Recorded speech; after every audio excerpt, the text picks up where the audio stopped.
though you had some opportunities, but by that time it really started, right?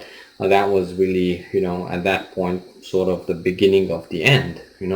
Hopefully, if we go back a little bit back, or at least a couple of days before that event, what would you do? Right? And immediately, of course, the one thing that he could have done, or anyone could have done, is take out the cash from the bank.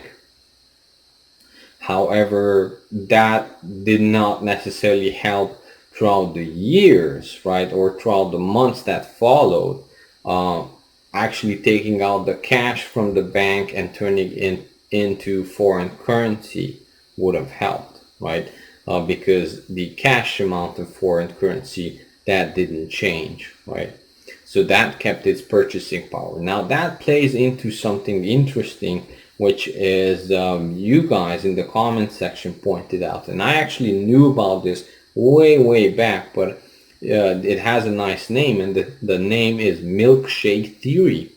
So milkshake theory, I will have a separate video if you guys want, but the basic idea is that the United States is the empire, or the center of the empire, and the Western world, or the world as we know it, that uses dollars as currency, or trade settlements, is the empire, right? And I told you this many times before, that kingdoms or countries are not like empires. Empires kind of fall from the edge, the edges kind of break first, and then it shrinks until it reaches the center, and the center falls last, right? So that's why you have, Roman emperors and so on fiddling while everything burns, even to the last day.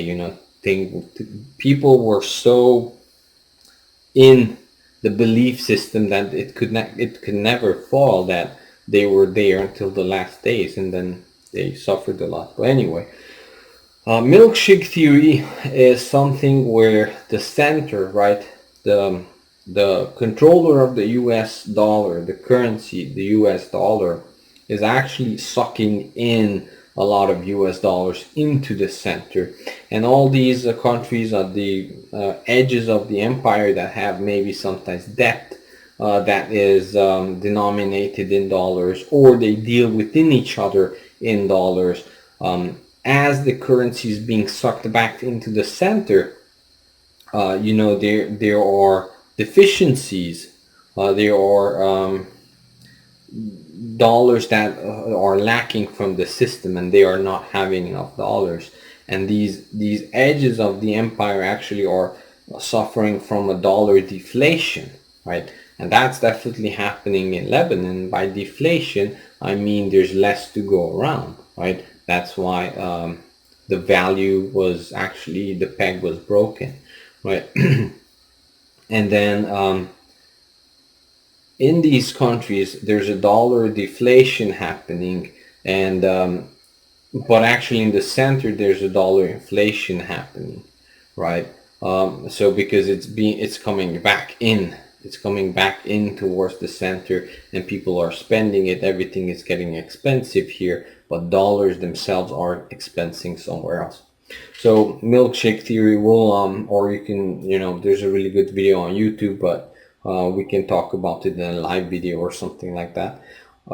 However, that is something that I see happening in Lebanon and anywhere else where are, bubbles popping, or name it how you want, is happening. So now regarding milkshake theory, that means that for them it would have been better to actually take out Lebanese liras, turn it into dollars, and just hold the dollars and stepping back and let things unfold. And as things are unfolding, use those currency out of the system and step back in to purchase assets, right? And as things are hyperinflating or inflating in the local currency, then you are having a better purchasing power. And he mentions something very important about this in later videos again, that this became a cultural phenomenon, that just regular people who did not keep their money in the banking system actually became rich, in the sense that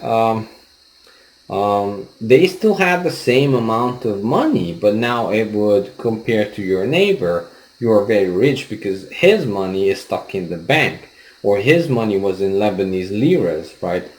And I keep telling Lebanese liras, but you have to understand, if you step back and universalize this idea, basically I'm saying his money was in the currency of the country, right? And his money was in the bank, and that was stuck.